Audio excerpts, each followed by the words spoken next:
Bonsoir chers auditeurs, bienvenue dans le réel. Vous êtes bien sur les ondes de Méridien Zéro, l'émission française de Radio Bandera Nera. Wilsdorf à la barre, accompagné de Gérard Vaudan. Bonsoir Gérard. Bonsoir Wilsdorf. De retour de vacances.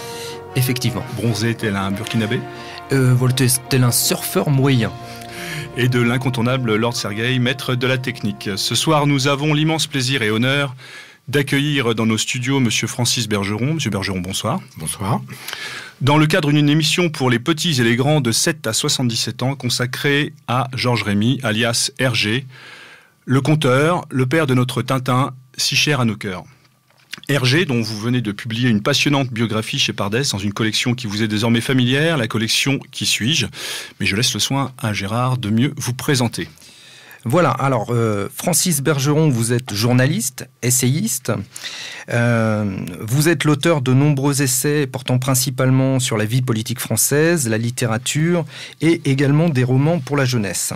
Alors, en 1968, vous rejoignez le mouvement Jeune Révolution de Jean-Pierre Stirbois. Vous rejoignez plus tard l'Union des solidaristes russes après quelques expériences à la faculté de Dauphine. Et fait d'armes dont je souhaiterais que vous développiez ici quelque peu pour nos auditeurs. Le 24 mars 1975, vous êtes avec votre camarade Jacques Arnoux. Vous êtes expulsé d'Union soviétique après avoir été arrêté sur la place Rouge à Moscou parce que vous distribuez des tracts anticommunistes et également des exemplaires de l'archipel du Goulag de Solzhenitsyn. Alors, ensuite, vous rejoignez en 1976 les phalanges libanaises, vous engagez dans la guerre du Liban. De retour en France, vous êtes journaliste à présent, vous collaborez à d'autres revues comme Écrit de Paris. Vous présidez également l'association Réthèse des Amis de Henri Béraud. Dans ce cadre, il y a eu plus d'une vingtaine de cahiers de publiés à ce jour. Le chiffre exact ? 26. 26, très bien. D'ailleurs, vous avez commis un Qui suis-je sur Henri Béraud également. Et puis, je dirais que vous êtes également connu pour être l'auteur de nombreux romans pour la jeunesse, dont la fameuse série Le Clan des Bords de Soule, souvent en collaboration, enfin également en collaboration avec la dessinatrice Chard, et puis quelques exemplaires aussi avec Alain Sanders, je crois. Oui, au départ, l'idée de l'éditeur, c'était de faire très vite une collection avec de nombreux titres. Et donc, je m'étais rapproché d'Alain Sanders. L'idée, c'était qu'on écrive tous les deux, chaque année, ou un ou deux bouquins, pour que la collection s'étoffe rapidement. Au bout d'un moment, je me suis aperçu que j'étais tout seul, parce que Sanders, il y a la country music, il y a beaucoup de choses qui le passionnent. L'Amérique qu'il aime. L'Amérique qu'il aime, exactement. Et donc, j'ai continué tout seul le chemin, mais à l'origine, effectivement, on était deux. D'accord. Donc le clan des Bords de Soule, pour nos auditeurs jeunes et moins jeunes, on peut parler de séries à succès en tous les cas, puisqu'on parle de plus de 300 000 exemplaires vendus. Effectivement, c'est une collection qui a trouvé son public. Au début, c'était un petit peu du bouche à oreille, et puis la collection a vraiment atteint des chiffres de vente importants quand les ouvrages ont été vendus dans les librairies d'Île de Ré, par exemple, ou à la Baule, ou dans ces coins-là. Là, il y avait un public un petit peu captif. Les ouvrages ont un côté régionaliste. Oui. Ils sont centrés sur un lieu bien précis, des événements locaux, soit des drames naturels, soit des événements historiques ou des légendes locales.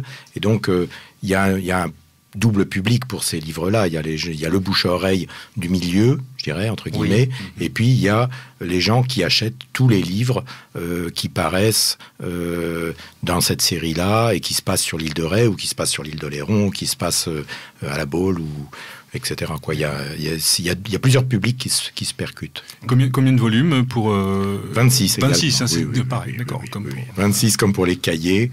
Ça fait partie d'une cadence que j'ai prise maintenant. Très bien, merci. Avant de repasser la parole à notre ami Wilsdorf, je souhaiterais, pour nos auditeurs, et puis pour moi-même d'ailleurs, que vous nous parliez de votre 24 mars 1975 et de cette fameuse aventure de la Place Rouge. Oui, alors, ça rejoindra peut-être l'évocation de Tintin au pays des Soviets. Après tout, je suis allé faire moi-même le Tintin au pays des Soviets.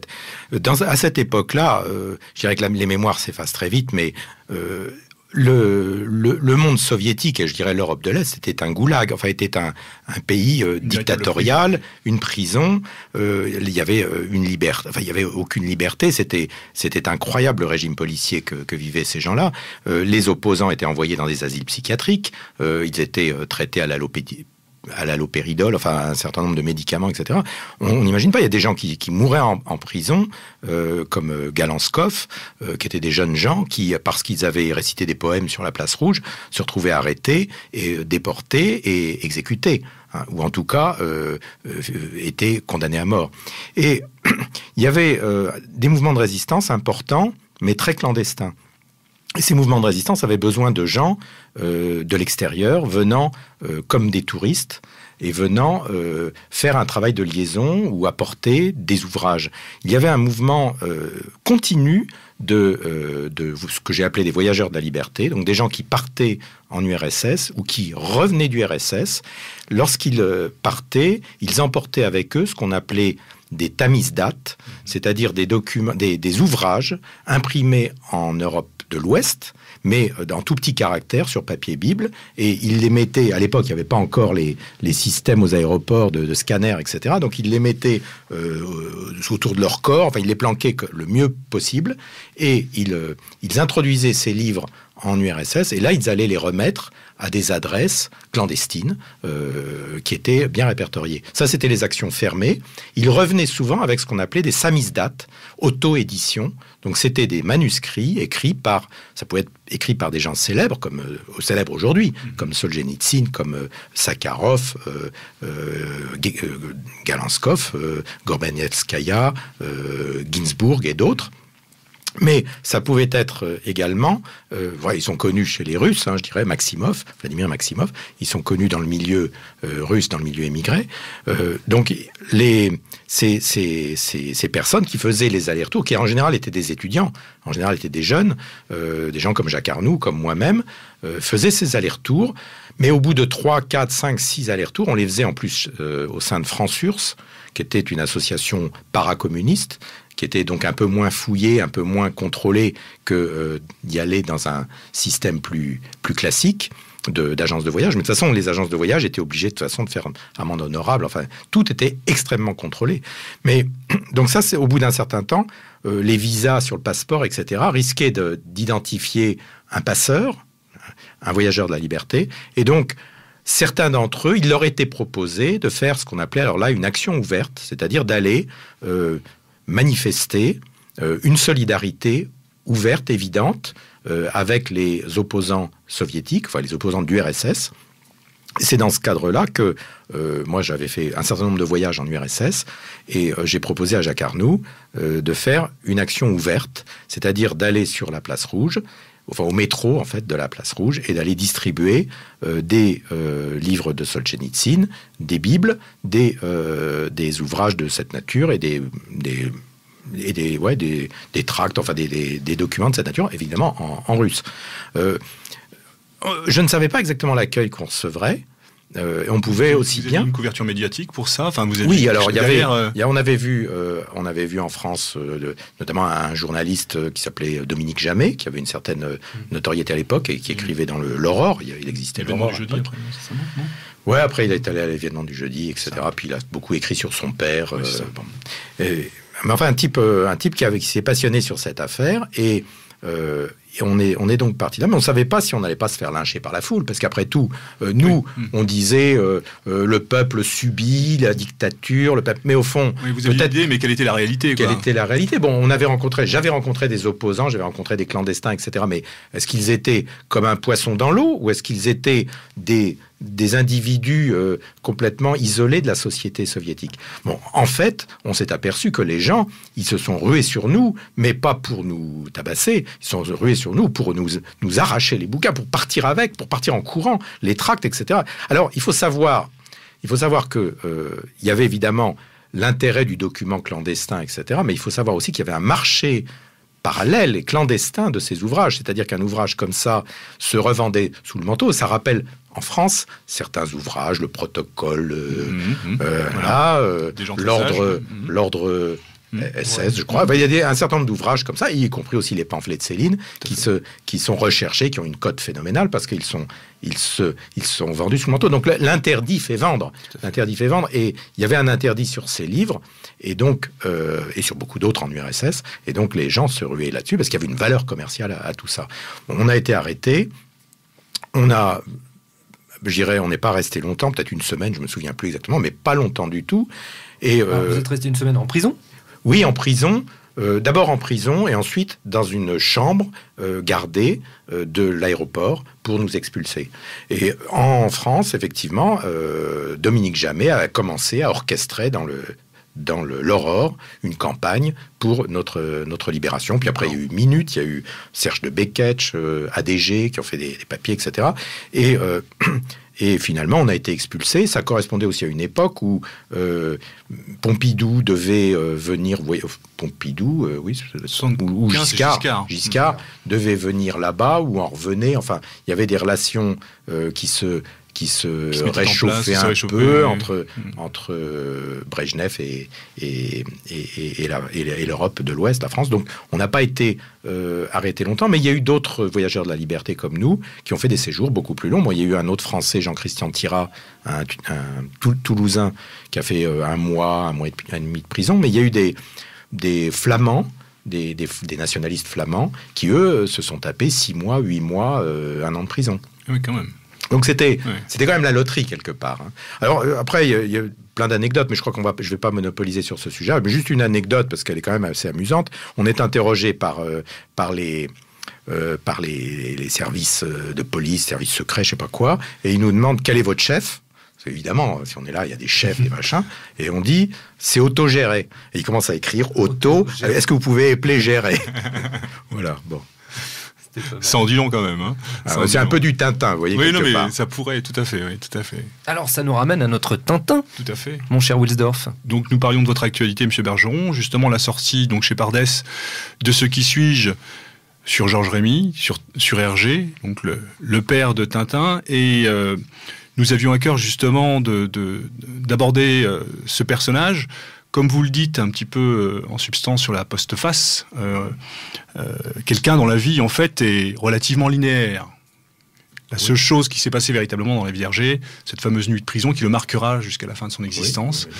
Mais quand on décortique et quand on regarde de plus près, rien n'est anodin, tout passe par Tintin. Cette relation entre Hergé et Tintin, en fait, est-ce que pour vous, avant de détailler la biographie et d'entrer un peu plus en détail sur dans le personnage, est-ce que pour vous... la complémentarité, est-ce qu'on peut dire qu'Hergé a vécu par transposition Tintin, on retrouve en substance, parce que le reporter, ainsi de suite et tout. Enfin, je veux dire, voilà, est-ce que pour vous, quelle image vous avez un petit peu après ce travail que vous avez... Non, mais c'est exactement ça. Hergé, comme vous le soulignez, Hergé est un petit bourgeois belge, un petit bourgeois bruxellois, d'une famille catholique et royaliste comme la petite bourgeoisie belge de l'époque, et sans doute encore aujourd'hui, j'espère. Et qu'est-ce qu'il fait, Hergé? Eh bien, il est scout. Et sa grande aventure, ses voyages, c'est d'aller à Lourdes avec les scouts. C'est ça, c'est d'aller dans les Pyrénées avec les scouts. Il en gardera un souvenir émerveillé toute sa vie. C'est un vieux scout. Je crois que dans votre... Enfin, j'en crois pas, j'en suis sûr. Dans votre livre, vous... Donc au niveau comment dirais-je des dates, Hergé né en 1907 et vous mettez véritablement en exergue le fait qu'il se révèle à lui-même à partir du moment au travers du scoutisme. Oui. Je crois que c'est 1913, 14, chose comme ça, un peu plus tard, des années 20, au début des années 20, tout début des années 20, et que véritablement la découverte du scoutisme catholique pour lui c'est une vraie révélation. Ça lui ouvre des horizons, ça pousse des portes, ça lui donne la connaissance d'un monde extérieur qui s'arrête pas à la sortie de Bruxelles. C'est ça. Et donc, en même temps, il va vivre ce scoutisme qui va le passionner. Il va se mettre à dessiner dans les revues scouts. Il va être découvert par l'abbé Vallée, mais on y reviendra peut-être. Il va commencer à créer ce personnage, etc. Mais ce personnage, effectivement, c'est lui quelque part. D'ailleurs, il le dit, Tintin, c'est moi. C'est lui, sauf que lui n'a rien fait. Il a vécu à travers Tintin. C'est exactement ce que vous dites. Il a traversé les aventures. Il a traversé le monde à travers Tintin, alors que lui était derrière sa planche à dessin. Il a passé sa vie derrière sa planche à dessin. Ce qui expliquera d'ailleurs plus tard, mais là aussi on y reviendra peut-être, une espèce de dépression, quand la dépression des 50 ans, quoi. Il arrive à 50 ans, il dit finalement, quelle est mon œuvre? Qu'est-ce que j'ai fait? Rien. J'ai simplement dessiné pour des enfants les histoires d'un Tintin et j'ai vécu à travers Tintin, mais moi j'ai pas vécu. Je n'ai pas eu de vie, je n'ai pas eu de... Voilà. Et il n'est pas conscient aussi de son œuvre, il n'est pas conscient de son talent, comme beaucoup de génies. Il n'a pas le recul. Ouais. Enfin, coup de chance, ça ne nous a pas donné un Tintin et les anxiolytiques, quoi. Oui, effectivement. Voilà, je voulais le préciser. Enfin, la crise des cinquantaines nous guette tous, donc attention, quoi. Donc, vous l'avez signalé, l'apprentissage du dessin dans les revues scouts, et véritablement le début de l'aventure, c'est l'engagement au journal de l'abbé Vallée, le 20e, c'est ça, le 20e siècle? Oui, le 20e siècle. Donc déjà, dans un premier temps, pas comme pigiste, mais un rôle un petit peu... Voilà. Avant son service militaire, il a un tout petit rôle, il est au courrier, il est aux abonnés. Pas aux abonnés absents, mais il est aux abonnés.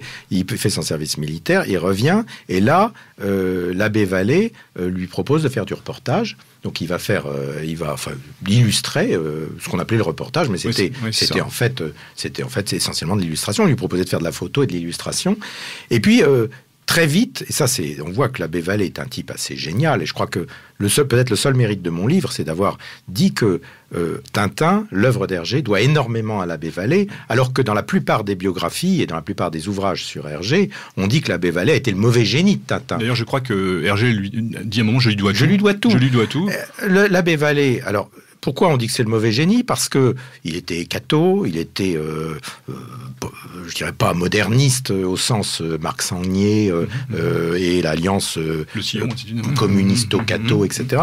Et puis surtout, on sait qu'il admirait beaucoup le régime. C'est un Maurassien. C'est un Maurassien, absolument. C'est un Maurassien. Il admirait beaucoup le régime italien de l'époque. D'ailleurs, Mussolini lui avait écrit et il avait encadré la lettre de Mussolini dans son bureau. Il avait le portrait de Mussolini, etc. Comme beaucoup de gens, dans les années 20, avaient une grande admiration pour cet homme en Italie qui avait remis les trains en fonctionnement et qui avait fait cesser l'anarchie en Italie. Donc, c'est pas un mauvais génie. Au contraire, c'est le bon génie d'Hergé parce que il va, alors que Hergé a 21 ans, hein, c'est pas vieux. Bon, vous n'êtes pas vieux non plus, mais 21 ans, c'est vraiment très jeune. Et il nomme Hergé directeur du petit 20e, avec quartier libre. Donc, il crée à l'intérieur un supplément pour les jeunes à l'intérieur du quotidien le 20e siècle, et il nomme comme directeur un gamin. C'est génial, mais c'est Napoléon avec ses généraux, c'est inouï. C'est-à-dire qu'il avait identifié... Il avait senti chez Hergé... Il avait identifié chez Hergé, alors non seulement un grand talent, à travers notamment ses dessins du scoutisme, comme chez Joubert, on pouvait le voir un petit peu plus tard dans le scoutisme français. Mais il a aussi identifié chez Hergé une puissance de travail, ce qui est pas évident, une puissance de travail. Et il a identifié chez Hergé des compétences managériales, je dirais, ou des compétences de leadership, pas de meneur d'homme, oui. Bon. Et on n'est pas à Radio Courtoisie, donc il n'y a pas de cochon sur la table. Okay. Vous pouvez utiliser certains mots.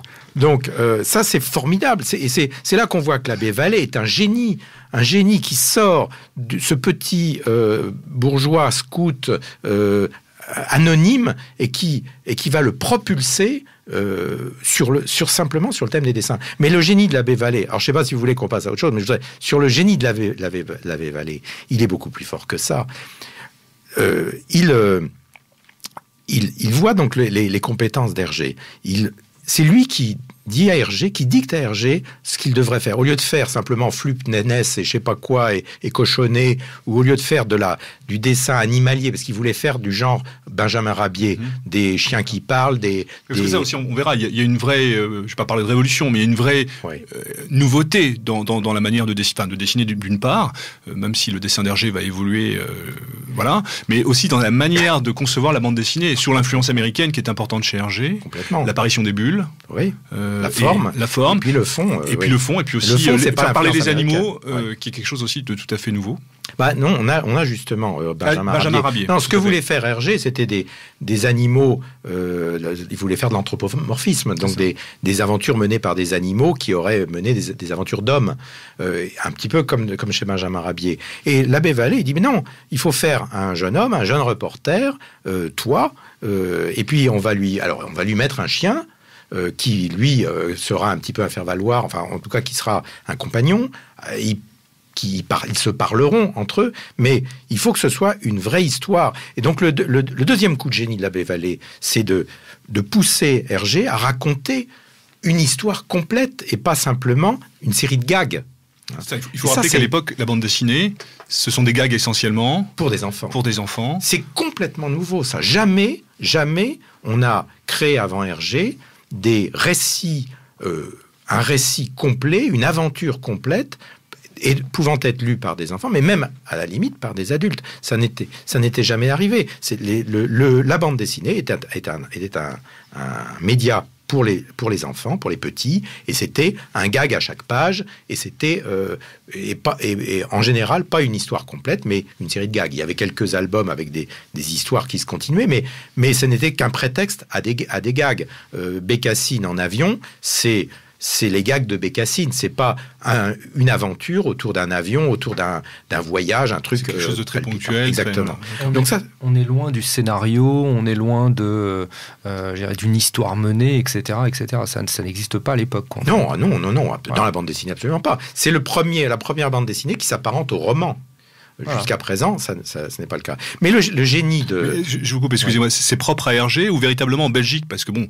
c'est propre à Hergé. C'est propre à Hergé, d'accord. C'est propre à Hergé. On ne trouve pas, dans la bande dessinée, jusqu'à Hergé, on ne trouve pas l'équivalent. Et on attendra longtemps avant d'avoir l'équivalent. On va attendre très longtemps. Il n'aura pas de concurrent pendant des années, Hergé. Pratiquement jusqu'à la guerre. Mais aura-t-il du succès dès le départ? Alors oui, grâce à qui? Grâce à l'abbé Vallée. Voilà. Grâce au petit 20e. Grâce au petit 20e, parce que l'abbé Vallée, il dit, mais ce type, il a de l'or dans les doigts. Et les numéros du petit 20e mettent en couverture, en grand format, un dessin d'Hergé, chaque fois. D'ailleurs, ces numéros du petit 20e, ils valent 400 € aujourd'hui en salle des ventes. J'en avais toute une série, malheureusement, je ne sais pas ce qu'ils sont devenus, mais sinon je serais... Bon, mais c'est génial parce que... Et c'est pas évident. Nous, ça nous paraît évident. Mais à l'époque, c'était pas évident du tout. Parce que la bande dessinée, le dessin, c'était quand même pas la partie noble. La partie noble, c'était l'écriture. Et quand on regarde... Ensuite, Hergé publie dans la presse catholique française, Cœur Vaillant, etc. Eh bien, les bons pères français, ils n'ont pas du tout la même vision de l'œuvre d'Hergé. Et c'est quand on trouve les Cœurs Vaillants des années 30... On trouve en une de couverture un texte insipide sur une bonne action faite par un enfant, je sais pas quoi, on trouve un texte qui aujourd'hui n'est plus du tout lisible. On va éventuellement trouver une bande dessinée simpliste, mais justement la bande dessinée à gag sur 4 dessins mal dessinés. Mais Hergé, il est dans les pages intérieures, il faut prendre une loupe quasiment pour lire la bande dessinée d'Hergé. C'est-à-dire que le chef-d'œuvre, ils sont passés à côté, les bons pères français. C'était donc pas évident. L'abbé Vallée, lui, avait vu ça. C'est-à-dire qu'il y a véritablement une rupture au sens dans un milieu catholique, traditionnel, conservateur, monarchiste.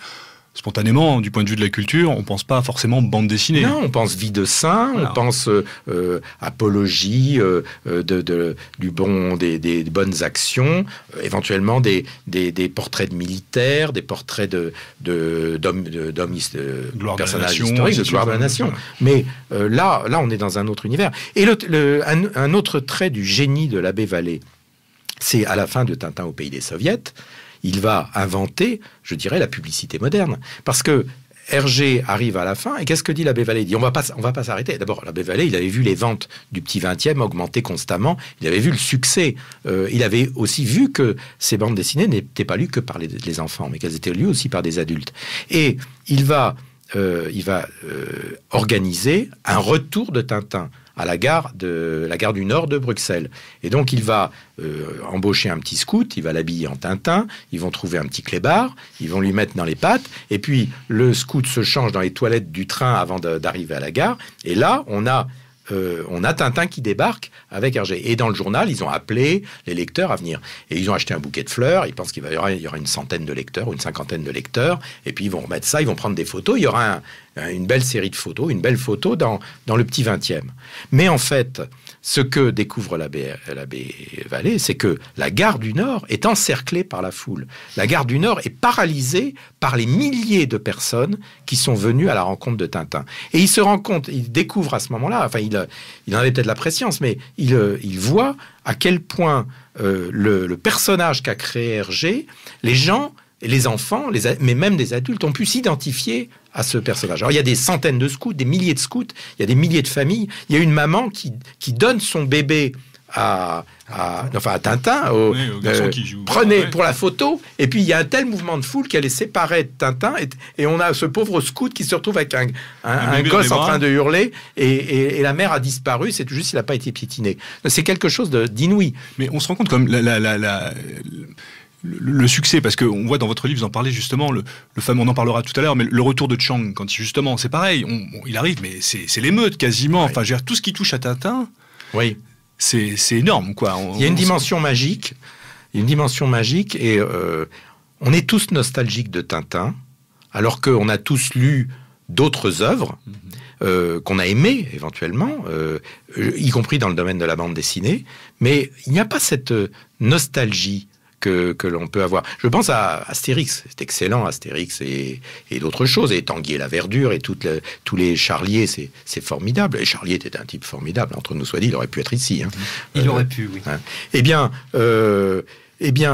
On n'a pas ce mouvement de nostalgie.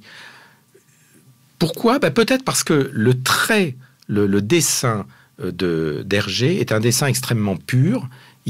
La qualité picturale de l'œuvre, elle est formidable, ce qui fait qu'un enfant, même très jeune, même ne sachant pas lire, va déjà être frappé par l'histoire. Il n'y a pas ce foisonnement et la surimportance des textes que l'on aura chez Black et Mortimer ou chez Astérix, où le talent vient de Goscinny beaucoup plus que d'Uderzo, c'est-à-dire de l'humour. Là, on est déjà dans une possibilité de mémoriser et de conserver des souvenirs sur des dessins alors qu'on ne sait pas lire. Et après, il y a le plaisir de l'enfant qui va lire une aventure, et après, il y a le plaisir de l'adulte qui va relire ça, qui va découvrir la richesse du contexte, qui va découvrir le deuxième degré de tous ces récits. Tintin au pays de l'or noir avec le Lirgoun, avec toutes ces aventures, et puis le sceptre d'Ottokar, et puis enfin, il va y avoir là un deuxième degré, et je dirais que même au bout d'un moment, on a des gens qui cherchent le troisième degré, c'est-à-dire qui cherchent à savoir qu'est-ce que Hergé voulu dire, qu'est-ce qu'il y a derrière ça, est-ce qu'il y aurait pas est-ce que la Castafiore ne serait pas un castrat, est-ce que je sais pas moi, enfin chacun y va de son fantasme et va essayer d'interpréter à sa façon ou d'essayer d'y voir, pas forcément ce qui psychanalyse, etc. Et ça c'est formidable. Et donc on est tous nostalgiques de Tintin. C'est pas très courant. Peut-être les Trois Mousquetaires, je dirais, ou peut-être quelques films de Belmondo. Mais on n'a pas tellement d'œuvres qui nous parlent depuis tout petit jusqu'à un âge adulte éventuellement avancé. C'est vrai qu'il y a une véritable universalité des âges autour de Tintin. C'est-à-dire que ça vous suit, du plus jeune jusqu'à après. Enfin, je veux dire, ça marque une existence et vous en souvenez très longtemps. Enfin, je vois que vous pouvez écrire un livre sur Tintin, le succès que ça peut avoir, et on voit aujourd'hui encore les enfants qui peuvent redécouvrir, découvrir. Je veux dire, il n'y a pas de limite, quoi. Il n'y a pas de limite. Oui, puis alors il y a le phénomène des collectionneurs. Voilà. Oui, absolument. Alors d'ailleurs, j'ai commencé ce livre en reprenant les souvenirs de quelques personnes, les miens d'abord, et puis ceux de quelques personnes qui ont écrit sur Hergé ou qui ont évoqué Hergé quelque part. Vous ne l'avez pas connu, Hergé? Bah non. J'ai rencontré Chang quand même. D'accord. Voilà. Je n'ai pas rencontré Milou non plus. Donc, 1929, c'est Tintin au pays des soviets. Alors, c'est la première BD en tant que telle. Alors, à l'époque, ça sortait dans le petit 20e, où Oui.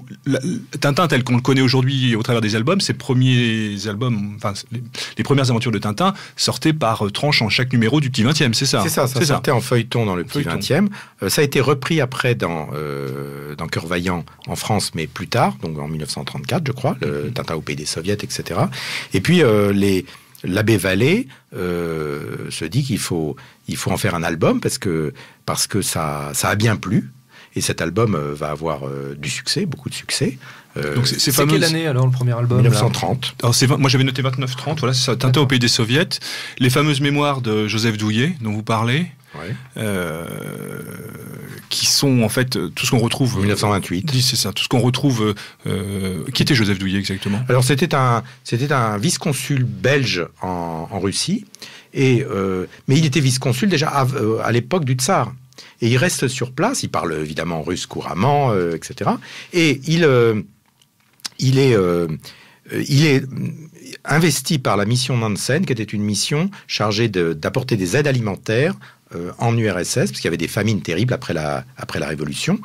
Mais enfin, des famines largement provoquées par les bolcheviks, entre nous soit dit. Oui, mais c'était pour le bien du peuple. Oui, enfin, pour des survivants, alors. Mais ce qui est sûr, c'est que Douillet, alors toute une littérature a critiqué Douillet en disant que c'était là aussi le mauvais génie d'Hergé, parce que finalement c'est l'anticommunisme primaire, mais c'était le communisme qui était primaire. Il faut être clair.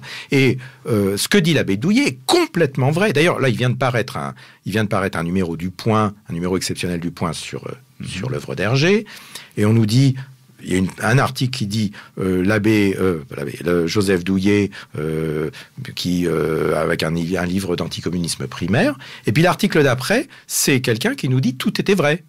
Tout était vrai. Les élections des soviets, c'est comme ça que ça se passait. Le stockage du blé, le stockage des céréales par les bolcheviks qui ont contribué aux famines, mais qui étaient exportés pour ramener des devises ou pour montrer, je dirais, la force du régime soviétique. Tout ça, c'est parfaitement exact. La délégation de syndicalistes qui va visiter Rostov-sur-le-Don et où on remet en activité des usines en faisant brûler du foin, tout ça du bois est parfaitement exact. On sait où ça s'est passé, on sait comment, on sait pourquoi, on sait les syndicalistes qui étaient là, etc. Tout est vrai, tout est vrai. C'est d'ailleurs ce que dit cet article du Point, l'article précédent disant que c'est de l'anticommunisme primaire, mais c'est pas le même auteur. D'ailleurs, je crois que vous signalez bien d'ailleurs que cette œuvre d'Hergé, enfin ce démarrage avec Tintin au pays des soviets, va le suivre toute sa vie et va être, je ne vais pas parler d'un handicap, mais quand il s'agira de réédition, ainsi de suite, ça va être véritablement un problème pour lui, et ça va le marquer de manière quand même un petit peu politiquement. Enfin, ça l'a marqué politiquement, mais... Dans un syndicat du livre qui était essentiellement communiste, quand il s'agit à l'époque avec Casterman, je crois, pour la réédition, on a préféré botter en touche au début des années 70 et attendre de pouvoir le mettre dans les archives Hergé parce qu'ils avaient peur, parce que derrière, il y a quand même la mainmise, une certaine forme de... Je dirais que jusque dans les années 60, si le Tintin au pays des soviets n'est pas réédité, c'est parce qu'il y a trop de travail à faire dessus. Après Tintin au pays des soviets, Hergé a formidablement travaillé les silhouettes, les personnages. C'était sa passion, les attitudes des personnages. Par contre, les décors étaient un peu négligés et il a fallu la collaboration de Jacobs, puis la collaboration de Jacques Martin et de Bob de Moor pour avoir des choses très élaborées.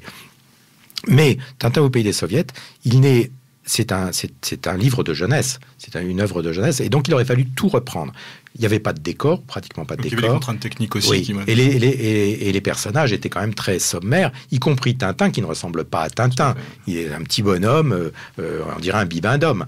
Et donc, Hergé dit, et j'ai pas de raison de croire que ce n'est pas vrai, il dit que c'est pour ça qu'il n'a pas été repris. Il n'a pas été repris notamment par... Il aurait pu être repris parce que tout le travail de redessiner, de mettre en couleur et de faire tous les décors a été fait pendant l'occupation, par Jacobs notamment.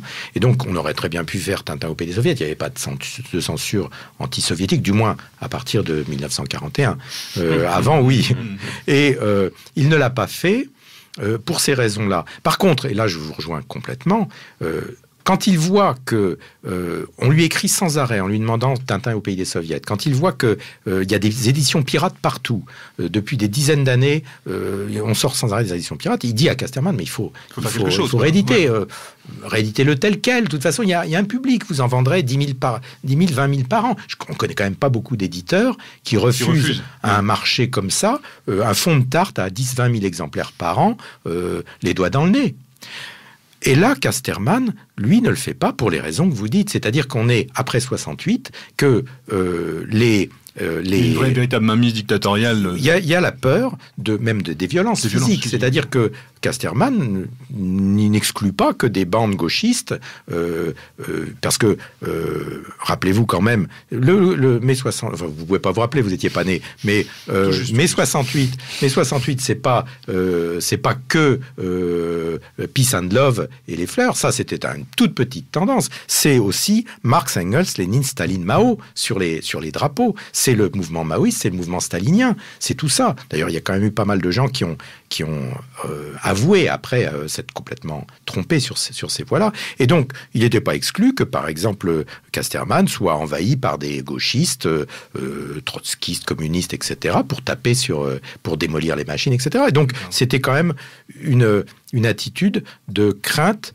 du terrorisme ou de crainte de bombes ou de crainte d'attaque qui a fait que Casterman a retardé cette publication. Et finalement, quand il l'a publié effectivement à l'intérieur d'un album d'archives. C'était noyé dans un ensemble de documents d'archives. Et c'était, pour les collectionneurs, pour les spécialistes qui s'intéressent à l'œuvre d'Hergé, eh bien là, on peut acheter pour très cher un gros album qui s'appelle Archives Hergé. Et effectivement, on retrouve pour la première fois depuis 1930, on retrouve Hergé. On retrouve le Tintin au pays des soviets. Et je terminerai simplement en disant que dans le monde de la bande dessinée, Tintin au pays des soviets, c'est l'album le plus rare, le plus cher, le plus désiré au monde. C'est extraordinaire. Vous avez une idée de la cote, juste comme ça, un Tintin au pays des soviets, édition originale, ça... 20 000 euros. Apple, un chocolat... 20 000 euros pour l'édition état moyen, voilà. Après, commence à discuter, quoi. Signé par Hergé, etc. Oui, et par sûr. Milou aussi, puisque la femme d'Hergé signait Milou. Excellent. Oui, Germaine, oui. Germaine Milou. Voilà, là, ça peut, je sais pas, 50, 60, 70 000 euros. Ce sont des objets quasiment uniques. C'est un petit peu comme une édition originale de Céline. Très bien. On va faire notre première petite pause musicale. Je vous propose d'écouter un morceau d'un groupe américain qui s'appelle donc les Ramones, un peu en pensant à tous ceux qui actuellement sont en vacances. Tiré d'un album Rocket to Russia qui était sorti en 1977. Le morceau s'appelle Rockaway Beach. À vous. 1, 2, 3, 4.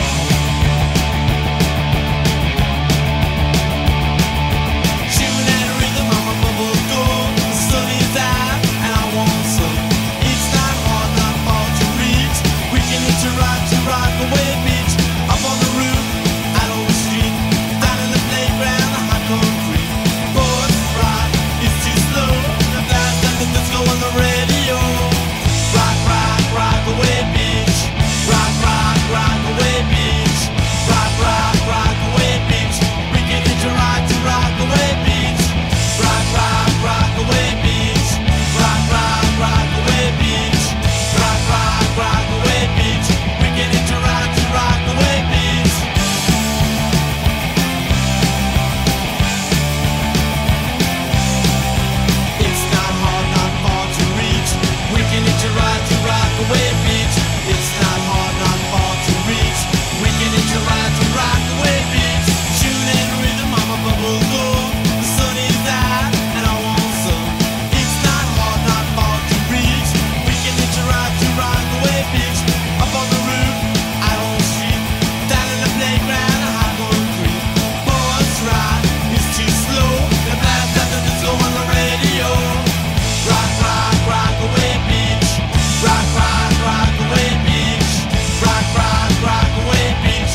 De retour sur Méridien Zéro, avec notre invité Francis Bergeron, à l'occasion de la sortie de son livre chez Pardès, dans la collection Qui suis-je sur Hergé. Voilà. Donc nous en étions à Tintin au pays des Soviets, suit en 1931 Tintin au Congo.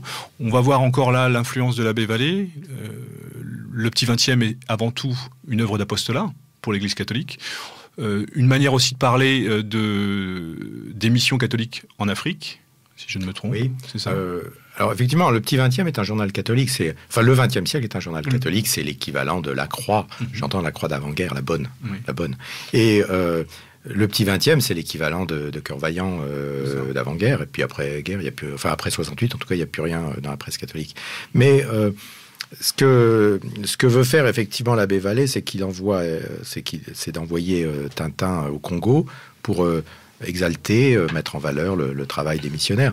Maintenant, à Hergé, quand on lit Tintin au Congo, les missionnaires, ils n'ont pas un grand rôle. C'est ça, parce qu'on ne peut pas réduire, je dirais, la partie du XXe siècle, justement, à l'influence uniquement de l'abbé Vallée. Je dirais, une certaine autonomie, une certaine... Enfin, je dirais, Hergé, voilà, il est là, il Hergé bâtit... Il n'est pas sous influence, au sens... Non, Hergé bâtit son œuvre, et là, ça aussi, c'est le génie de l'abbé Vallée, c'est qu'il ne dicte pas à Hergé. C'est ce que je veux dire, il n'y a pas de... Pas du tout. De mainmise.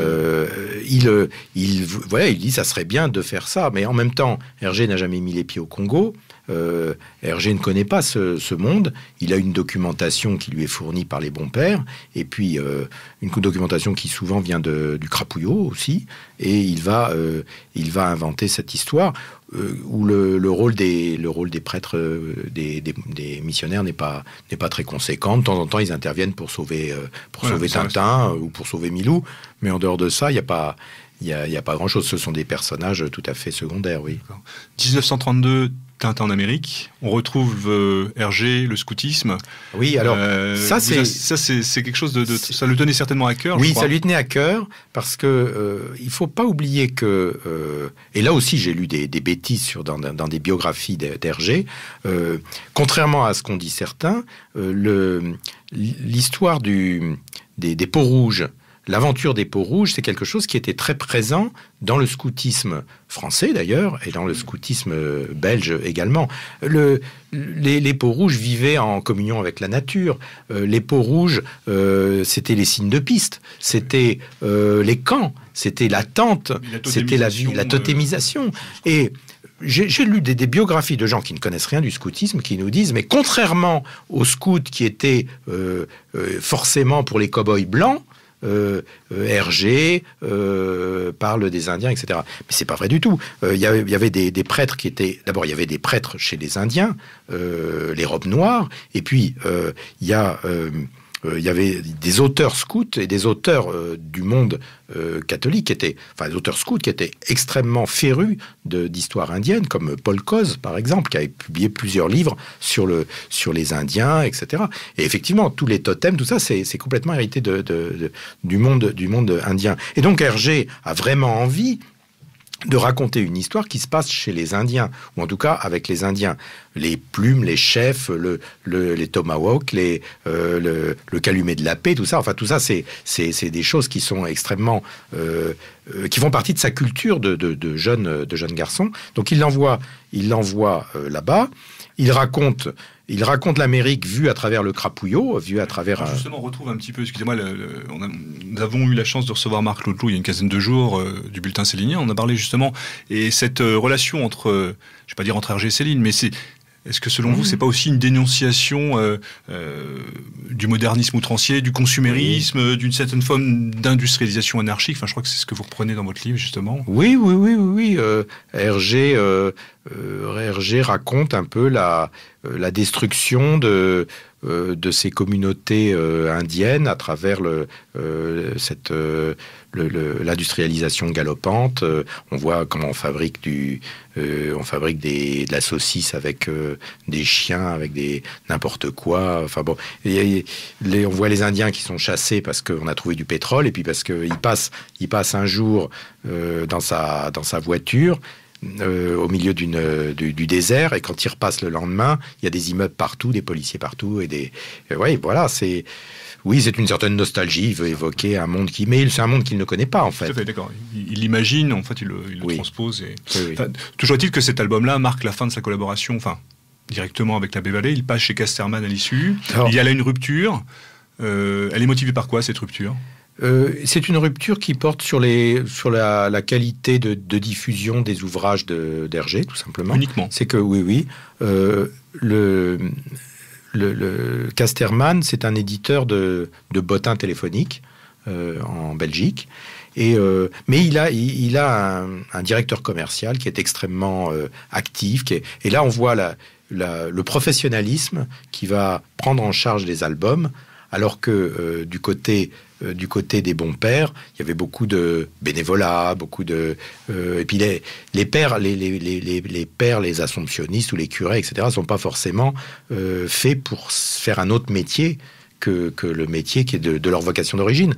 Et donc, autant on peut dire que l'Abbé Vallée était un très grand journaliste, et peut-être plus journaliste que prêtre, mais autant dans les méthodes de diffusion et d'édition des albums d'Hergé, les premiers manquaient un petit peu de professionnalisme dans la diffusion notamment. Et là, avec Casterman, il va mettre son destin entre les mains de gens qui vont développer Casterman et qui vont développer aussi la publication de ces albums, qui vont les rendre beaucoup plus attrayants, etc.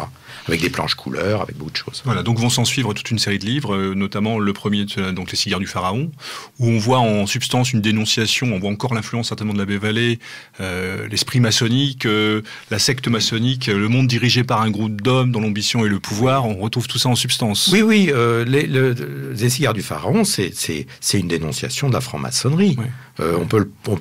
C'est dit très rarement, mais c'est bien ça. On voit ces hommes qui ont une vie apparente, et surtout c'était particulièrement vrai dans les colonies, dans les années 30. Donc tous ces hommes sont respectables. Il y a eu un écrivain, un journaliste, un administrateur de société, de biens, etc. Et en fait, un médecin, etc. Et en fait, ils se retrouvent tous la nuit avec des cagoules, et ils ont des numéros.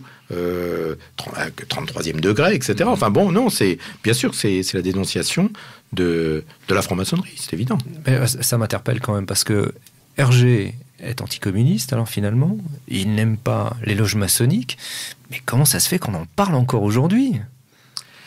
C'est comme Céline. Il arrive un moment où trop de talent finit par empêcher... c'est ça, on ne peut pas le démolir, il est indestructible quelque part, on ne peut pas le salir. Oui.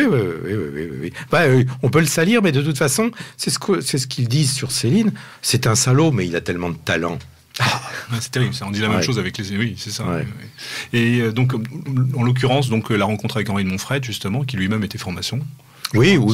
Alors là, Montfred, c'est tout autre chose. J'ai écrit aussi une biographie de Montfred. C'est ce que j'allais dire. Montfred, il n'y a aucun rapport. Montfred est un opportuniste, c'est un aventurier à l'état pur. Il est franc-maçon parce que, justement, dans les colonies, il y a un réseau qui s'appelle la franc-maçonnerie. Et donc, se faire initier, c'est un moyen de s'en sortir. C'est un moyen de se faire libérer de prison. Effectivement, il va se faire libérer de prison grâce à ça. De même qu'il se fait musulman, parce que c'est un moyen, d'une part, de faire du commerce dans certaines régions d'Afrique où on ne peut pas aller si on n'est pas musulman.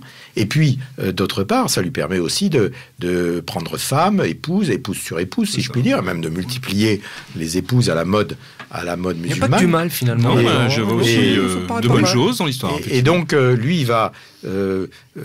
Montfred, Montfred, c'est un aventurier chimiquement pur. Il y en a très, très peu qui ont écrit... Il y a des aventuriers, il y en a eu à toutes les époques, mais Marco Polo et bien d'autres, mais il y en a très peu qui ont écrit. Il y a Montfred, il y a Jack London, de grands écrivains aventuriers. Il y a des écrivains qui ont eu des aventures, mais des écrivains aventuriers, il y en a très très peu, peut-être 2, 3, pas plus. Alors il est bien évident que le temps ne nous permettra pas de détailler tous les albums de Tintin, mais je voudrais quand même insister juste avant la période de la guerre sur le Lotus Bleu, la rencontre avec Tchang, et je voudrais également qu'on puisse parler de l'amitié avec Léon de Grelle, parce qu'elle me semble importante, essentielle, puisqu'elle se confirmera jusqu'à la fin de la vie d'Hergé et de Grelle, bien évidemment, puisque voilà. Donc, et de savoir un petit peu quelle est cette genèse, cette amitié, qu'est-ce qu'elle apporte selon vous dans l'œuvre d'Hergé, qu'est-ce qu'elle a amené le plus qu'elle a pu amener, parce que je crois que De Grelle lui-même revendiquait le fait d'être Hergé, le port du pantalon de golf, d'être Tintin. Oui, De Grelle, c'est l'histoire de deux jeunes gens. De Grelle a un an de plus. Au 20e aussi, justement. Oui, petit 20e.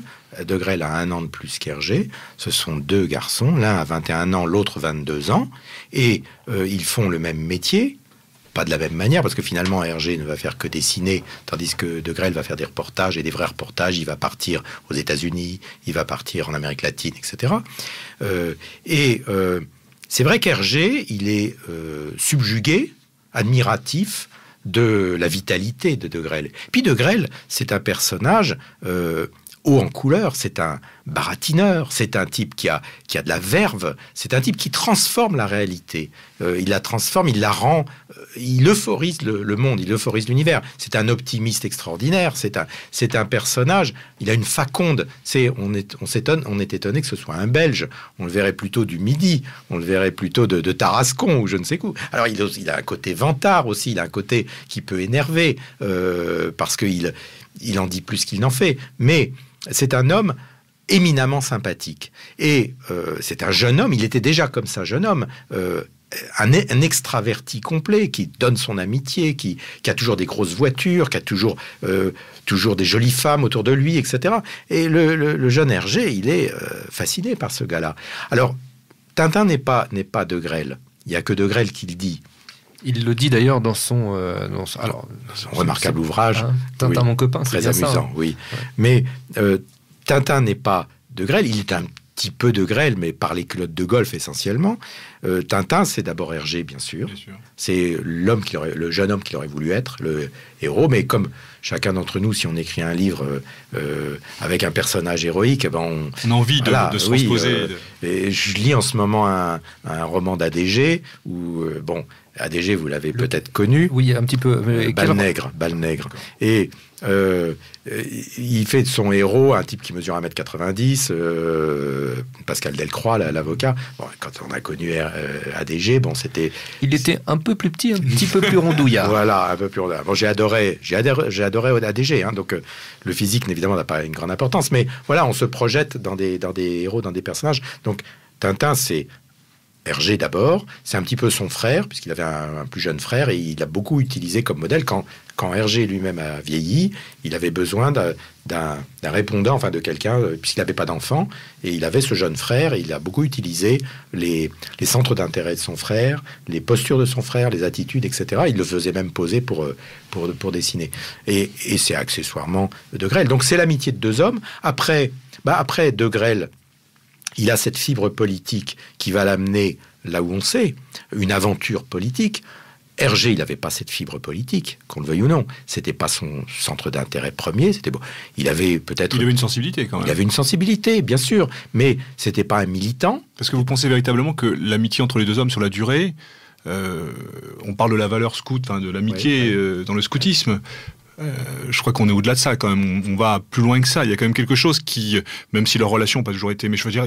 Alors, Hergé c'est le côté scout aussi. Hergé est une fidélité parfaite. Hergé, jusqu'à la fin, il aimera son ami De Grelle. Ça, c'est sûr. De même qu'Hergé sera fidèle à Robert Poulet, de même qu'Hergé sera fidèle à Jam, à Lidor, Van Melkebeke, qu'il avait connu au soir, etc. Hergé, c'est l'homme des fidélités absolues. Il ressemble à Tintin, quelque part. Parce que quand Tintin part sauver le général Alcazar dans je ne sais plus quel album, Alcazar, c'est quand même... il le fait simplement par fidélité au souvenir qu'il a eu d'Alcazar. Alcazar a essayé de le faire fusiller 2-3 fois, etc. Mais il a connu Alcazar à l'époque de l'homme de l'oreille cassée, etc. Et donc, Hergé, il est comme ça aussi. Hergé, c'est quelqu'un qui sera fidèle en amitié jusqu'à la fin, et qui ne reniera jamais ses amitiés. C'est quelqu'un qui, jusqu'à la fin, dira, j'ai lu le dernier livre de Léon de Grelle, alors il est vraiment bien, hein, je vous conseille de le lire, et c'était Front de l'Est, je ne sais plus comment il s'appelait dans la première version. mais qui est effectivement un livre très, très plaisant à lire. La campagne de Russie. La campagne de Russie, qui est un livre formidable. Bravo, Gérard. Formidable. Et donc, il va jusqu'à la fin, il va être comme ça. Mais ce que je veux dire, c'est que Hergé n'était pas un militant degrélien, c'était pas un rexiste, c'était pas quelqu'un qui avait des engagements politiques forts, c'était quelqu'un qui n'était pas passionné, un passionné politique. Ce qui le passionnait, c'était certainement l'œuvre qu'il était en train de construire, jusqu'au jour, la crise de la cinquantaine, jusqu'au jour où il se dit, mais c'est ça ma vie. C'est ça ma vie. Enfin, on peut pas évacuer l'idée que on n'est pas par hasard amis avec. Enfin, on défend pas l'idée des gens comme Bardèche, comme De Grelle, les relations qu'il a eues avec Robert Poulet, Paul Vendôme aussi, justement, qui était un célinien. Il y a une sensibilité qui est évidente. Il a dit peu de soin quand même. Voilà. Hergé. Non, mais Hergé le dit. Je ne peux pas nier que je suis de droite. Je ne peux pas nier tout ça. Et puis. Il y a plein d'anecdotes qui montrent que quand on lui fait redessiner son album Le Crabe aux pinces d'or, il y avait un méchant noir qui frappe le capitaine Haddock. Et dans la nouvelle édition, c'est un blanc mal rasé. Et il y a des enfants qui lui écrivent, qui se plaignent. Et Hergé, il y répondait aux enfants lui-même. Et il y a des enfants qui disent, mais c'est pas le même, t'as changé, etc. Et il dit, oui, c'est vrai, c'est plus le méchant noir, maintenant c'est un blanc mal rasé. Mais je pense que tu as constaté qu'il n'est pas de chez nous.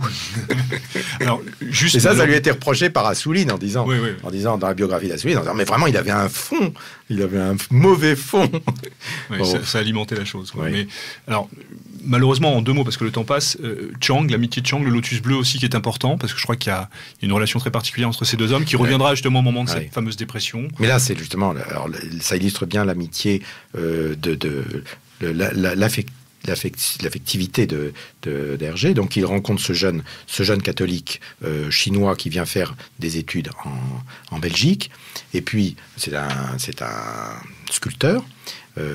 Et puis il va le perdre de vue. Donc Chang va lui donner des idées pour Tintin, pour le Lotus Bleu. Et c'est pour ça que le Lotus Bleu est le premier album travaillé. En dehors des personnages. Travailler sur les décors, travailler sur les inscriptions en chinois, etc. C'est le premier album qui est important sur ce plan-là. Et après, Chang repart, et il peut même pas le saluer à la gare, il se loupe quand Chang repart, et il ne va retrouver Chang que très longtemps après, et finalement peu avant la mort d'Hergé. Mais au moment de la crise de la cinquantaine, Hergé se dit, mais mon ami Chang, j'ai passé 3 ans avec Chang, on se voyait très souvent, etc. Qu'est-ce qu'il est devenu? Puis alors, il y avait les gardes rouges là-bas, il y avait la révolution, comment ils appelaient ça, les conneries de Mao Tse-tung, la révolution culturelle. Il dit, mais il doit être mort, et puis il se sentait coupable, il dit, mais moi j'ai rien fait de ma vie. Et puis j'ai mon ami Chang, alors mon ami De Grelle qui est en Espagne, mon ami Chang qui est peut-être mort, ou qui est peut-être dans un goulag, enfin dans un goulag chinois, et il se lance dans une recherche de Chang, et finalement il va le retrouver, mais il va le retrouver où? Chez Chang. C'est-à-dire que Chang habitait au même endroit, à la même adresse, après-guerre qu'avant-guerre. Simplement, il était confiné dans une seule pièce avec ses 4 enfants et sa femme, etc. Et puis il a été torturé, la révolution culturelle lui est passée dessus comme il faut, et il pensait même qu'il allait mourir, effectivement. Et le fait que Hergé et que des gens se soient intéressés à lui, qu'il ait reçu des courriers, qu'il ait reçu des albums qui au départ étaient renvoyés en Belgique, puisque la censure était évidemment terrible. C'était une dictature inimaginable, effroyable. Et finalement, il va retrouver Chang, ils vont se jeter dans les bras l'un de l'autre. Ils ont peut-être plus grand-chose à se dire, parce que le siècle est passé, le temps est passé, mais ça illustre bien cette fidélité d'Hergé en amitié. Ouais. Chang a fait partie de son univers un jour, il fera partie de son univers toujours. Et dans ses albums, on voit bien cette recherche de Chang à travers Tintin au Tibet, où il va le rechercher. C'est exactement ce qui s'est passé dans la vraie vie, dans la vraie histoire. Le Yéti, donc. Le Yéti, non, c'est pas Mao. Je crois pas. Non, le Yéti est un petit peu gentil quand même. Mao était pas gentil du tout. Pour faire vite, malheureusement, c'est la guerre, la collaboration, travail avec au journal Le Soir. Attention, quand même. Je fais attention aux mots que j'emploie. Et vous parlez de période de chef-d'œuvre. Alors cette période-là, Oui. malheureusement, on va être obligé de la traiter un peu rapidement. Le Crabe aux pinces d'or notamment, et on voit surtout quelque chose de très novateur, de nouveau dans l'œuvre d'Hergé, c'est l'apparition des personnages en tant que tels, en tant que héros. Est-ce qu'on peut la dater de cette époque-là? Mais notamment et surtout le capitaine Haddock. Oui, oui. Et j'aime bien cette idée que vous développez en sens où c'est la période de maturité. C'est-à-dire que jusqu'à la quarantaine, on a l'impression qu'Hergé est un éternel adolescent. Il y a le blanc, il y a le noir, la vie est ainsi faite, et que tout d'un coup, les choses changent, et la vie ne se résume plus ni au blanc ni au noir. Et le capitaine Haddock est là un petit peu pour contrebalancer. Alors, vous disiez Hergé, alors Tintin, c'est un peu le personnage idéalisé, et à partir d'Haddock, c'est le personnage humanisé.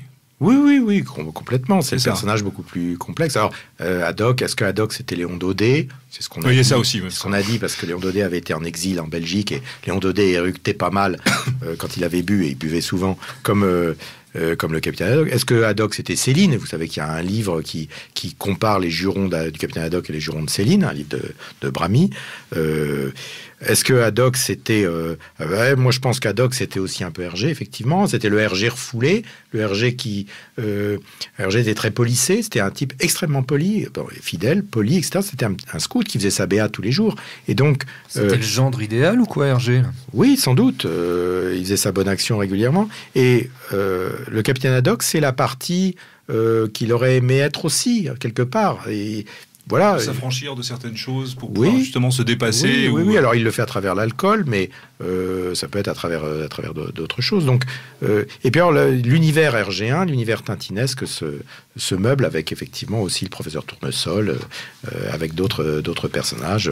Alors qui est le professeur Tournesol? Je veux dire quel personnage historique l'aurait C'était le professeur influencé? Picard. C'était le professeur Picard, ça c'est évident. Picard qui avait inventé un sous-marin et puis il ressemblait vraiment. On a parlé de Maurras aussi. Et on a parlé de Maurras. Mais la surdité, à cause de la surdité. Enfin, on y voit. Bon, chacun. Mais là, c'est la lecture au 3e degré. Même si l'Action française, le journal se plaît à relever les influences de Maurras, enfin les influences maurassiennes dans les œuvres d'Hergé, mais je veux dire, tout le monde y trouve un petit peu. C'est ça qui est formidable, je dirais. Mais c'est la lecture au 3e degré où chacun vient chercher. Alors, les homos vont faire de Tintin un homo, et puis les maurassiens vont faire de Hergé et de l'œuvre de Tintin une œuvre maurassienne. Pourquoi pas? Je veux dire, chacun se l'approprie. C'est vrai que Tournesol ressemble à Maurras. D'abord, on voit Tournesol toujours mal fringué avec des papiers dans les poches, comme le grand impair, comme l'était Maurras. Et puis la petite barbiche, et puis surtout sourd comme un pot, effectivement, comme Maurras. Bon, pourquoi pas? Vous insistez sur cette époque-là aussi sur l'évolution, enfin sur la réussite du scénario, notamment le Trésor de la Licorne, le Secret de la Licorne et le Trésor de Rackham le Rouge. Il y a vraiment cette période de maturité, vous pourriez nous en dire 2 mots, justement, du point de vue technique, j'entends. Oui, là, s'il y a une recherche, il y a une... D'ailleurs, Spielberg, pour le film qui va sortir, a pris cette partie-là. Il démarre avec les chefs-d'œuvre. Il y a le Crabe aux pinces d'or, le Secret de la Licorne, le Trésor de Rackham le Rouge. Il a vu dans l'œuvre d'Hergé la partie la plus aboutie, la plus réussie, etc. Mais c'est vrai que le Secret de la Licorne, le Trésor de Rackham le Rouge, publié en pleine occupation, avec les restrictions, les bombardements, etc. C'est incroyable. C'est-à-dire que c'est aussi l'époque où les artistes peuvent se réfugier dans le mieux de ce qu'ils font. Quand les meilleurs livres que Solzhenitsyn a écrits, c'est quand il les écrivait clandestinement dans les chiottes avec une planche sur les genoux, et que ensuite il allait mettre son manuscrit dans une boîte en fer-blanc, il l'enterrait dans son jardin en disant peut-être qu'un jour, quand je serai mort, quelqu'un déterrera ça et trouvera un livre. Et c'est là qu'on a les plus grandes œuvres. Après, quand on a l'abondance, la réussite, et quand Hergé a tout un studio pour travailler avec lui, eh bien, ça fait Vol 714 pour Sydney, ou ça fait Tintin chez les Picaros. Où là, l'âme n'est plus tout à fait la même. Tintin chez les Picaros, il n'y a plus rien. C'est du Bob de Moore. On retombe dans le gag avec ces personnages extrêmement vulgaires, habillés en Picaros. Bon, là, on est dans la partie la plus noire et la plus difficile. On se réfugie, il se réfugie, comme tout le monde, dans l'excellence. C'est aussi l'époque où on a eu les plus grands films en France, par exemple, l'époque de l'occupation. C'était aussi, on avait un public formidable, et puis il y a eu des grandes œuvres littéraires également. Donc les temps difficiles sont souvent des temps de chef-d'œuvre. Alors justement, les temps difficiles, ce sont ceux à venir pour Hergé, justement. La fin de la guerre, l'épuration belge, qui n'a rien à envier à l'épuration en France. Ah, elle est pire que l'épuration française. Vous dites justement, on voit des choses là dans votre livre qui sont quand même... L'épuration française, elle a tué peut-être 100 000 personnes. Mais pour l'essentiel, ce sont des gens qui ont été assassinés en province, beaucoup plus en province qu'à Paris, et assassinés par des bandes communistes.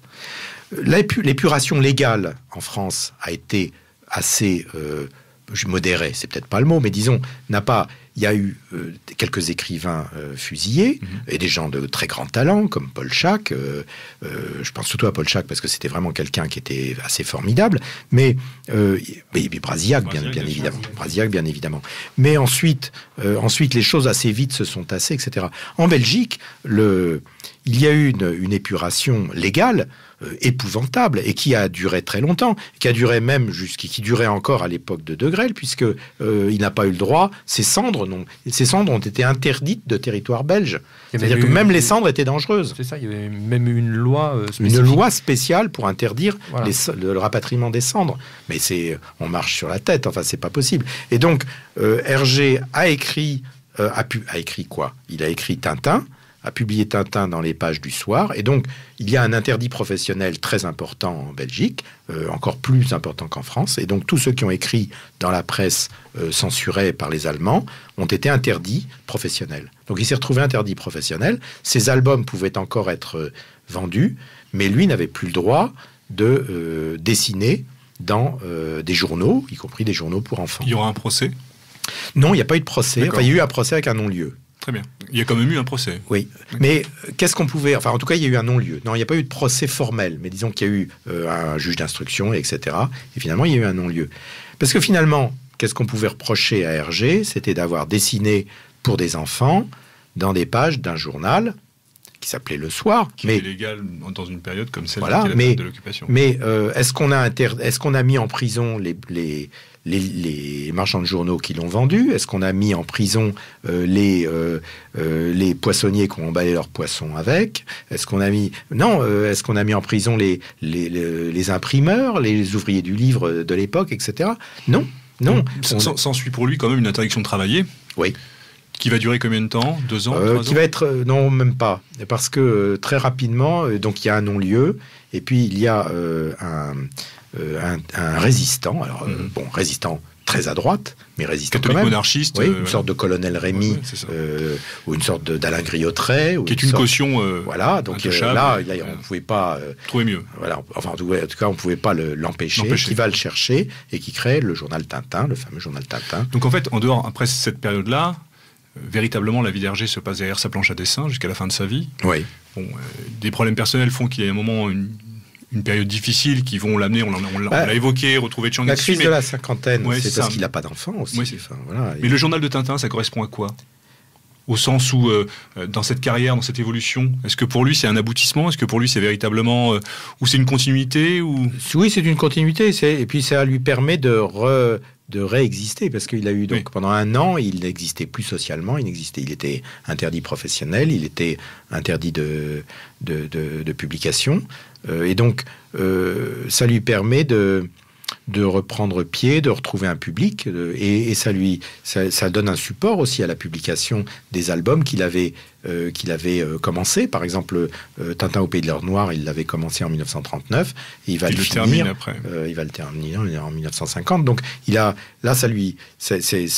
redynamise énormément sa carrière en Belgique, mais en France, c'est vraiment Tintin qui va lancer Hergé en France, parce que jusqu'au journal Tintin, à l'édition française, les albums d'Hergé étaient peu diffusés en France, mal diffusés. C'était les réseaux Cato, c'était donc Cœur Vaillant, etc. Et ces réseaux-là, donc on trouvait pas Tintin, les albums Tintin dans toutes les bonnes librairies françaises. C'était beaucoup plus rare que ça. Puis c'était cher en plus. D'accord. Je vous propose notre deuxième pause musicale. Je vous propose donc un groupe anglais originaire de Leeds, Gang of Four, avec un morceau qui s'appelle Ether.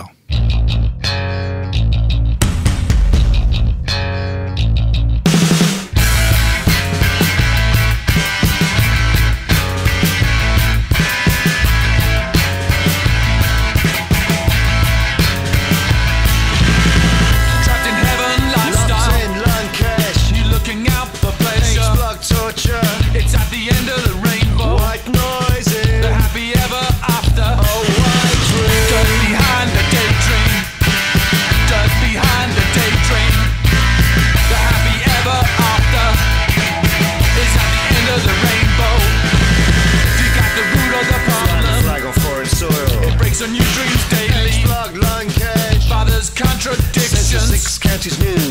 breaks a new dreams daily. Each day more day.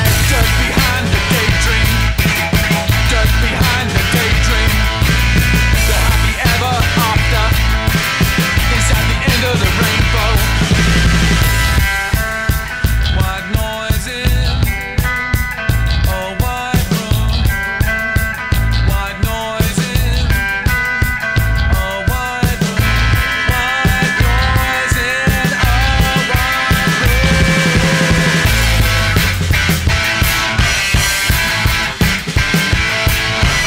room. Trapped in heaven lifestyle. You're looking out for pleasure. It's at the end of the rainbow. The happy ever after. Dirt behind the daydream. Dirt behind the daydream. The happy ever after is at the end of the rainbow. To cut the root of the problem, it breaks a new dreams daily. Father's contradictions and breaks a new dreams daily. Dirt behind the daydream. Dirt behind the daydream. The happy ever after is at the end of the rainbow. Out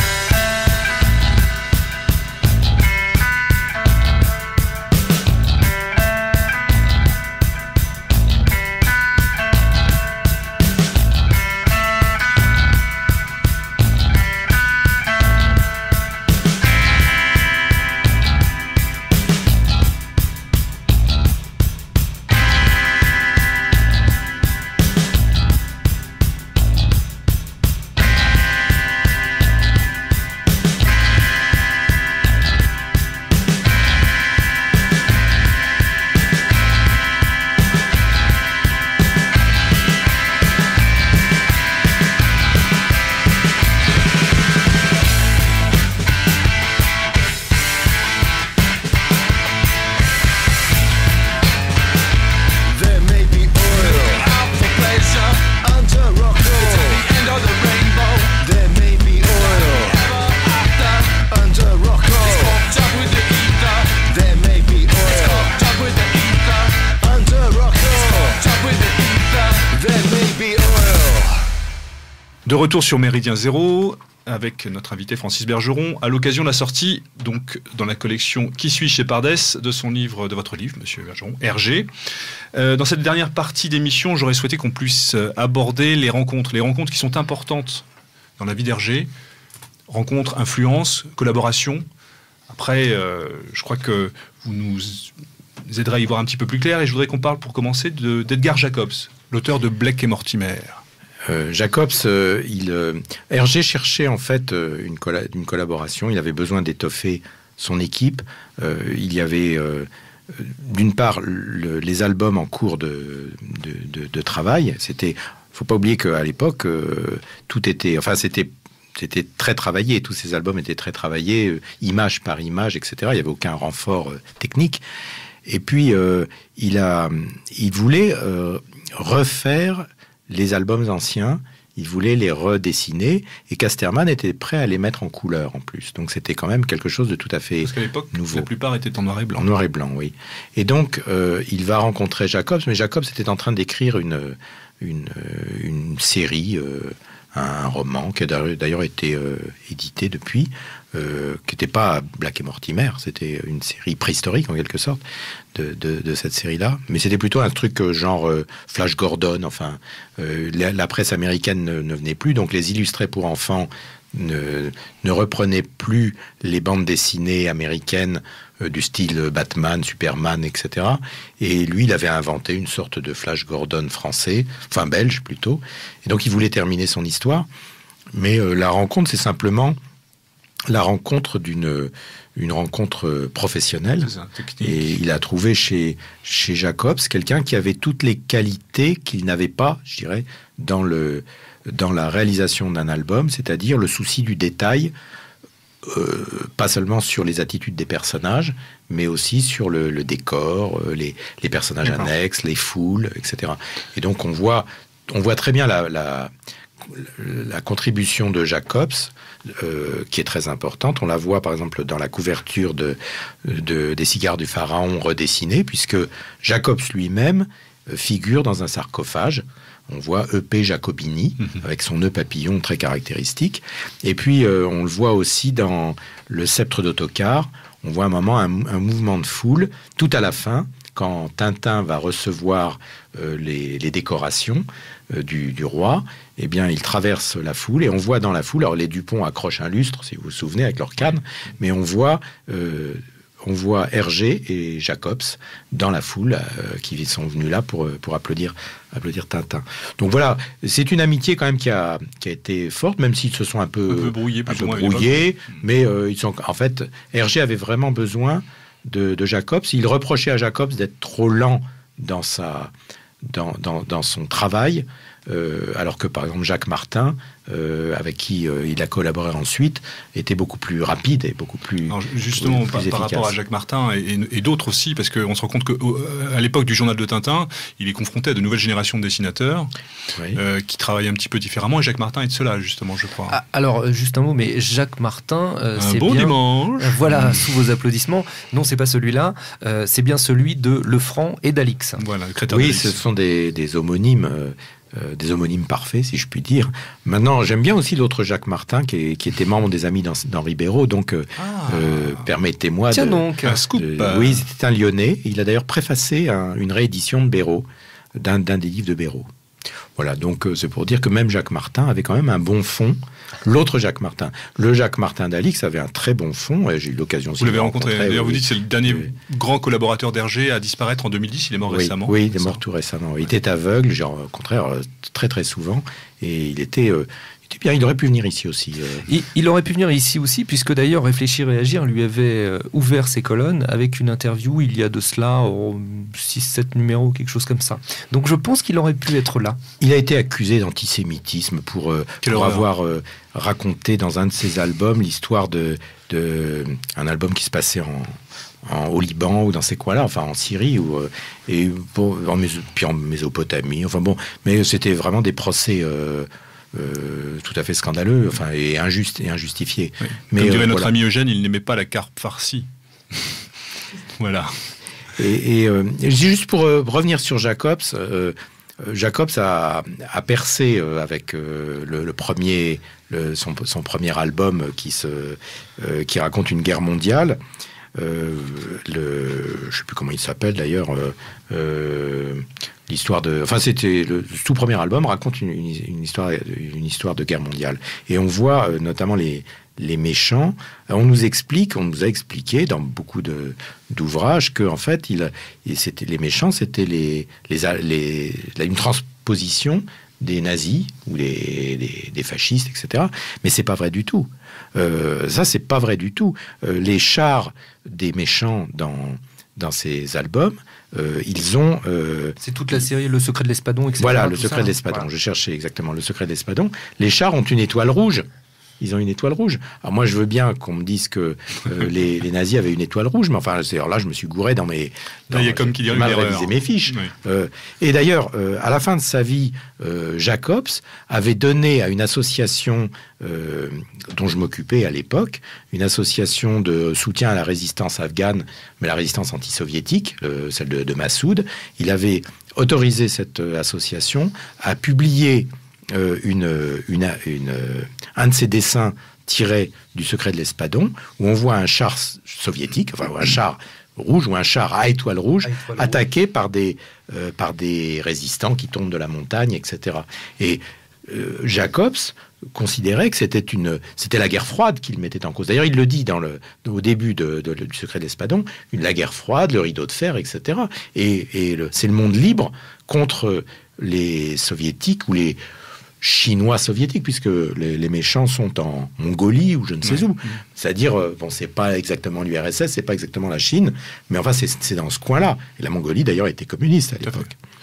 Pour terminer, un personnage qui nous tient un petit peu à cœur, parce qu'on l'a évoqué récemment au travers de Céline, Paul Vendôme, qui va donner une dimension toute particulière à l'œuvre d'Hergé.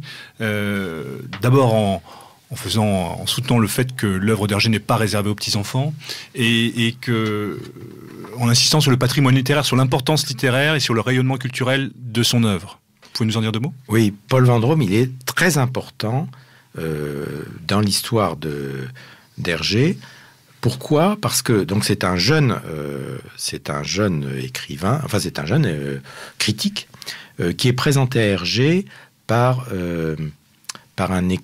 Félicien Marceau. Félicien Marceau, qui était un futur académicien, qui vit toujours, oui, qui est académicien, qui lui-même avait été persécuté avait été condamné en 1944, etc. Oui. Vendôme lui a consacré un ouvrage, d'ailleurs, si je ne m'abuse, Marceau. Je ne suis pas sûr. Non ? Je suis pas sûr. Par contre, il y a eu un ouvrage de Hoffmann, je crois. Stanley Hoffmann sur Félicien Marceau. Félicien Marceau a sorti un best-seller qui s'appelait Crazy en 1976. Enfin bon, Marceau est un bon écrivain. Moi, j'aime beaucoup Félicien Marceau. Mais donc Félicien Marceau, ami d'Hergé, présente Paul Vendôme, qui est un jeune journaliste de Charleroi, à Hergé, et Vendôme veut faire un livre sur l'œuvre d'Hergé. C'est un essai, en fait, c'est pas une biographie, hein, c'est un essai. Et ce qu'il dit est assez sensationnel, parce qu'en fait, il dit l'œuvre d'Hergé, c'est pas comme les autres. L'œuvre d'Hergé, c'est une œuvre tout à fait spéciale. C'est un chef-d'œuvre. C'est quelque chose qui appartient au patrimoine mondial de l'humanité. Il dit l'œuvre d'Hergé est à la BD, ce que la Chapelle Sixtine. Enfin, il y a une comparaison comme ça. Oui, tout à fait. Et il est le premier à le dire. Et puis il l'inscrit véritablement dans une dimension culturelle européenne, enfin quelque chose de très spécifique. Oui, il est le premier à révéler que nous avons là quelque chose qui est tout à fait exceptionnel. Et donc après, il y a eu beaucoup d'autres ouvrages sur Hergé. J'en ai répertorié plus de 100. Enfin bon. C'est vrai qu'on aurait pu parler d'autres. On aurait pu parler de Nimier aussi.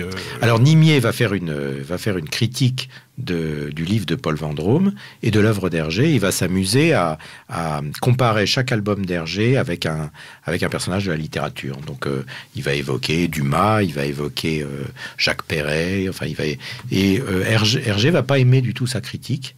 Et cette critique aurait dû être l'introduction du livre de Paul Vendôme.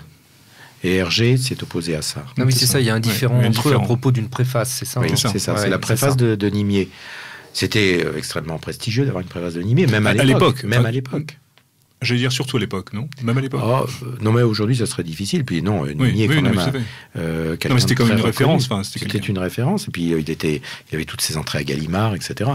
Mais Hergé avait trouvé que c'était trop pédant, que c'était trop, puis qu'il en faisait trop, et puis que ça lui correspondait pas. Oui. Puis Hergé n'était pas un être extrêmement cultivé, et donc tous ces écrivains que citait Nimier, quelque part ça le mettait mal à l'aise. Oui, parce que ça lui parlait pas spécialement. La comédie humaine, Walter Scott, Alexandre Dumas, Pouchkine, je sais pas quoi, l'Iliade.